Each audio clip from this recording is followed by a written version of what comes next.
Among history's most remarkable figures, Hannibal Barca was born in 247 BC in Carthage, a powerful city-state in North Africa. He was part of the Barcid clan, a wealthy and influential family of landowners and military leaders. His father, Hannibal Barca, was a highly skilled general who fought in the First Punic War against Rome. Because of his military duties, Hannibal was often away, leaving young Hannibal to grow up mostly under the care of his mother, whose name has been lost to history.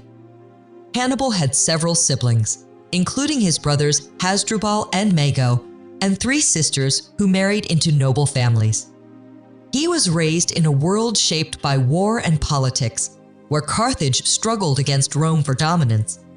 Ancient accounts describe Hannibal as a soldier respected by his men for sharing in their hardships. He did not stay behind in luxury, but fought alongside his troops, gaining their loyalty and admiration. A gifted strategist, Hannibal mastered psychological warfare, using deception and bold tactics to outmaneuver his enemies. His brilliant military mind would later make him one of the most feared generals in history. From a young age, Hannibal Barca was destined for a life of warfare.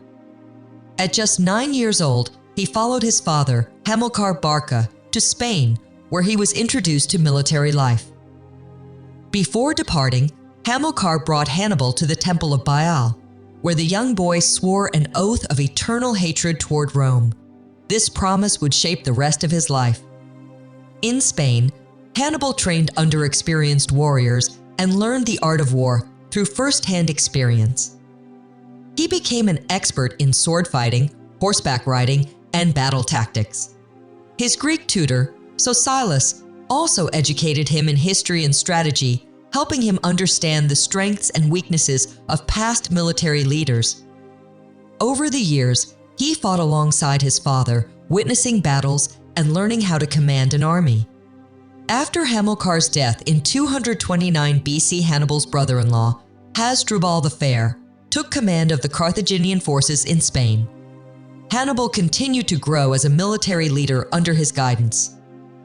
By the time Hasdrubal was assassinated in 221 BC, Hannibal had proven himself as a brilliant strategist and was chosen as the new commander of Carthage's army in Spain.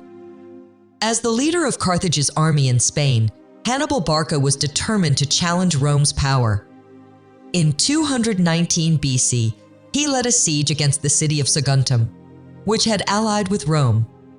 After 8 months, the city fell, sparking the beginning of the Second Punic War. Rather than facing Rome in a direct naval battle, Hannibal took a bold approach. In the spring of 218 BC, he marched his army across the Ebro River, through the Pyrenees Mountains, and into Gaul. By the fall, he reached the Cannae River, where he used clever tactics to outmaneuver enemy tribes blocking his path. Soon after, he made the daring decision to cross the Alps, enduring freezing temperatures and deadly ambushes. Although he lost nearly half of his army, he emerged into Italy with a strong force and a clear objective: defeat Rome. Hannibal quickly won several battles. In late 218 BC, he crushed the Romans at the Battle of Trebia. The following year, he led a surprise attack at Lake Trasimene, destroying another Roman army. His greatest victory came in 216 BC at the Battle of Cannae, where he annihilated over 50,000 Roman soldiers.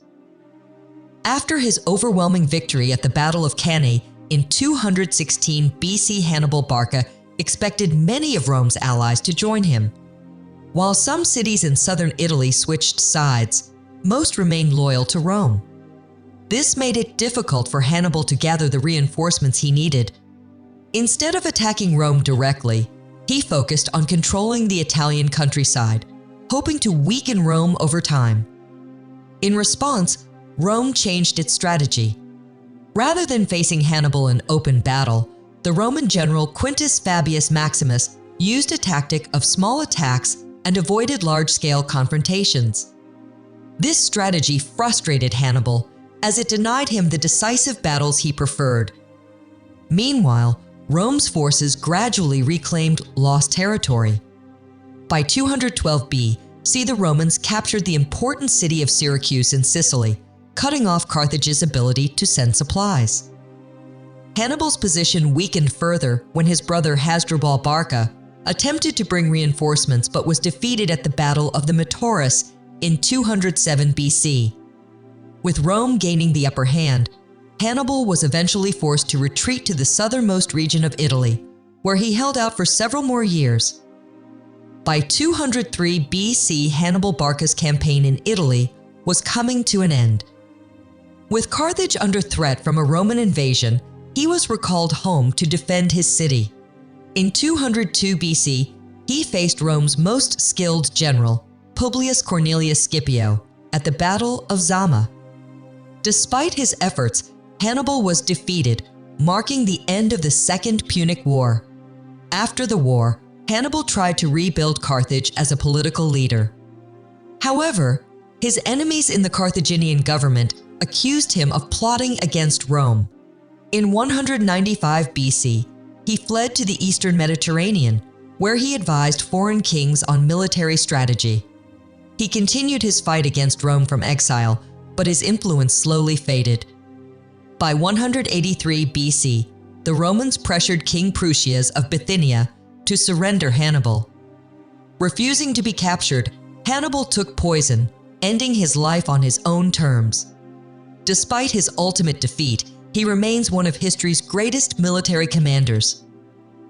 What do you think about Hannibal Barca? Do you believe he was the greatest general of his time, or did his failure to conquer Rome overshadow his legacy? Let us know in the comments. Don't forget to like, share, and subscribe for more historical content. Thank you very much for watching.